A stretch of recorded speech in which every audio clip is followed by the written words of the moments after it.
उठाने के लिए मैं कह रही हूँ दिमाग नहीं चल रहा है कि किस जनप्रतिनिधि के पास जाए, क्योंकि यहाँ के जनप्रतिनिधियों के यहाँ के अधिकारी फोन नहीं उठाते हैं।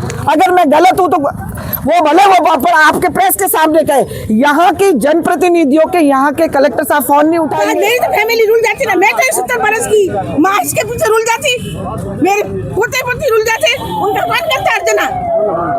नहीं आप रंजना जी आपने सही है, आपने कहा है हम आप अपना कर्तव्य ये नहीं भाई, हमने कलेक्टर साहब आपको कहा, अब आप कलेक्टर साहब से जाके संज्ञान लीजिए, खुद मीडिया जाके क्या साहब ये बताइए शहर में ये मुद्दा नहीं बोलने के लिए तैयार नहीं है, तो फिर आप मीडिया क्या, तो आपको अंदर नहीं जाने का हक है, तो हम आम आदमी कहाँ जाएंगे? जो आपके पास सर्टिफिकेट है बड़े बड़े मीडिया वो भी आप अंदर जाने से डर रहे हो, और हम आम आदमी जनप्रतिनिधि जाग जाए डबल इंजन जो भी पर्ची, हम तो पर्चियां भी भेजने को तैयार है अभियान बना के, और क्या करें?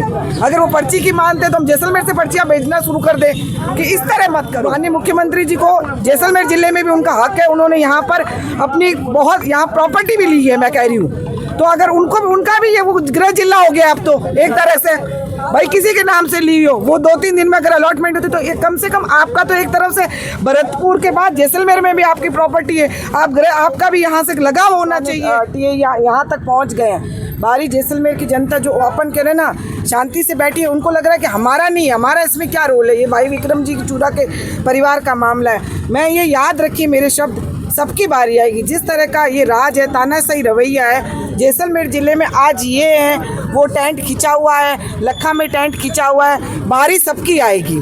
ये देखिए और ये देखते रहिए, क्योंकि जब किसी की सुनवाई नहीं, मतलब आप परमिशन के बाद आपके साथ ये हाल हो रहे, कोई जवाबदेही नहीं, कोई नोटिस नहीं, ये राज नहीं है। मैं तो याद करें ये राज है क्या? तो क्या है? डबल इंजन सरकार की बात कर रहे हो, आज इनको देखिए को महिला आपने, मतलब हमें यूँ अंदर से कि आज राज कांग्रेस के भी राज रहे हैं, इस तरह प्रताड़ित होकर कभी सड़कों में आपने वीडियोस लेके नहीं आए हैं। गलत सही लोग बैठे थे रोजी करने से, आज एक व्यक्ति नाराज हुआ, उनके थे, मैंने हटने नहीं दिए, क्रॉस करके गए थे, यही कमिश्नर था कांग्रेस के राज में, गोपा चौक में क्रॉस करके गए थे, हमने वो गाड़े राज कांग्रेस राज में नहीं हटने दिए कि 10 साल 15 साल 20 साल से वो वहाँ पर उन गाड़ों के माध्यम से रोजगार था उनका, कांग्रेस के राज में भी क्रॉस किए थे, यही कमिश्नर साहब थे, हमने कॉल करके वो कुछ भी नहीं हटने दिया था। आपके मीडिया में से एक बंधु था, उन्होंने मुझे कॉल किया था, वो भी अभी यहाँ ले रहे थे, आज उनको बुरा लग रहा है, उन्होंने ही हमें कहा था, और हमने वो सारे क्रॉस में एक भी इंच किसी को हटने नहीं दिया था, क्योंकि उनके परिवार की रोजी थी, जो 40 साल से रोजगार कर रहे थे, वो लोग वहाँ से हटे हैं। गोपा चौक से शुरुआत हुई, अमर सागर प्रोल के बाहर दुकानें बस स्टैंड के नाम पे, आप उनको व्यवस्थित करके करो, हम मान रहे अगर कोई प्लान है तो, आप कोई जवाबदेही नहीं, आप रात को बुलडोजर चला देते हो, आज यहाँ भी कोई आप नोटिस नहीं, अब किसके पास जाएं?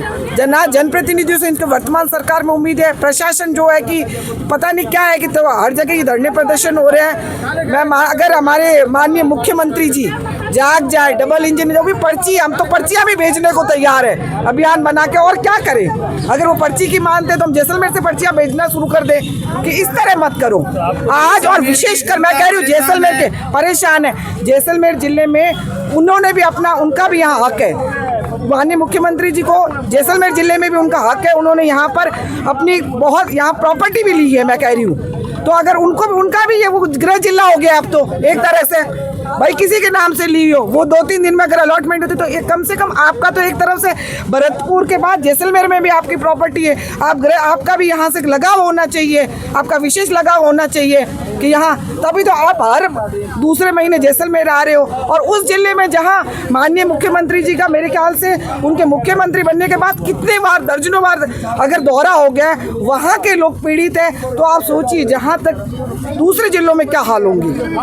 जब आप नेताओं नहीं सुनते हैं तो आम लोगों को कौन सुनेगा? जनता परेशान। बिल्कुल, मैं तो ये कह रही हूँ, मतलब ऐसा टाइम तो हमने कभी नहीं देखा, ऐसा टाइम तो मतलब कभी नहीं देखा। मतलब एक बारी भाई कोई कह रहा है 3 साल जाएंगे, 3 साल में सैकड़ों दिन होते हैं, एक सेकंड एक मिनट भारी पड़ रहा है। आज 3 साल बचे हुए में सैकड़ों दिन है, और अभी जो लोग निश्चिंत होकर बैठे हैं, तो इन सैकड़ों दिनों को सहन करना अपने आप में बहुत बड़ा चैलेंज है। लोकतंत्र में आखिर तो दरिया तो धरना प्रदर्शन ही है। मैं तो अब वो भी तो कहाँ मानते हैं, बैठे हैं ना बेचारे 14 दिन से ओरन टीम वाले, उधर वहाँ पर लखा में बैठे हैं न्याय के लिए, दोनों वाजिब चीजें मानते हो, जैसलमेर के लिए लड़ रहे हैं, कोई व्यक्तिगत लड़ाई नहीं है। आज उन्होंने चप्पल पहनने छोड़ दिए। आज मतलब वो धरने प्रदर्शन को वो किसी को सुन ही नहीं रहे हैं। मेरा तो मीडिया के माध्यम से नम्र निवेदन है माननीय मुख्यमंत्री जी को, यहाँ के जो भी जनप्रतिनिधि, जैसलमेर के जनप्रतिनिधि राज में है, कि आप आपने कहा हमारी नहीं सुन रहा है, आपकी नहीं सुन रहा है, इन लोगों की नहीं सुन रहा है, तो आखिर सुनेगा कौन? जो देखिए आज पूरा यहाँ लोग तामझा टिकट हुआ, वहाँ पर एडीएम साहब आए, उस दिन कलेक्टर साहब भी नहीं आए, कोई लिखित में मांग नहीं थी। अगला कदम उठाने के लिए मैं कह रही हूँ दिमाग नहीं चल रहा है कि किस जनप्रतिनिधि के पास जाए, क्योंकि यहाँ के जनप्रतिनिधियों के यहाँ के अधिकारी फोन नहीं उठाते हैं। अगर मैं गलत हूँ तो वो भले वो पर आपके प्रेस के सामने कहे, यहाँ के जनप्रतिनिधियों के यहाँ के कलेक्टर साहब फोन नहीं उठाएंगे।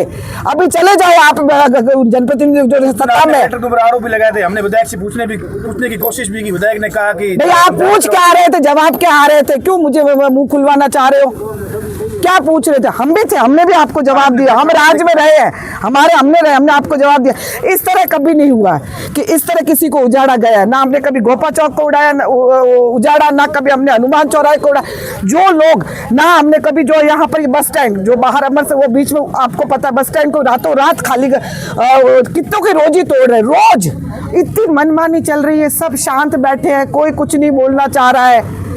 मतलब क्या है, मतलब कोई नहीं, कोई जनप्रतिनिधि नहीं, आम लोगों के लिए कौन बोलेगा? मैं तो आपसे निवेदन करती हूँ, हालांकि आपके चौथे स्तंभ का भी मैं इसलिए कह रही हूँ कि देखो अगर कोई प्रभाव होता आपके चौथे स्तंभ का मीडिया का तो ये घटना ही नहीं होती। तो आप क्या करें बताओ, आप किसको कहें? यह सुनने वाला कोई नहीं है। आप न्यूज चला रहे हो, वो भी कोई सुनवाई नहीं हो रही है, क्या मतलब है? पहले ये चीज होती थी कि अगर कोई मीडिया में न्यूज आती थी तो क्या हो जाता था, आप मानोगे कि नहीं? ये इस न्यूज चैनल पे ये न्यूज आई है जैसलमेर में ये घटना क्यों हुई है, ये कब से हो रहा है? कब से, क्या 2 साल से हो रहा है? बहुत मायने रखती थी। आप जब कोई अगर प्रिंट मीडिया इलेक्ट्रॉनिक मीडिया लिखता था ना तो राज उस चीज़ को लेता था कि जैसलमेर में ये न्यूज़ चल रही है तो इसका क्या है, आज क्यों नहीं ले रहा है?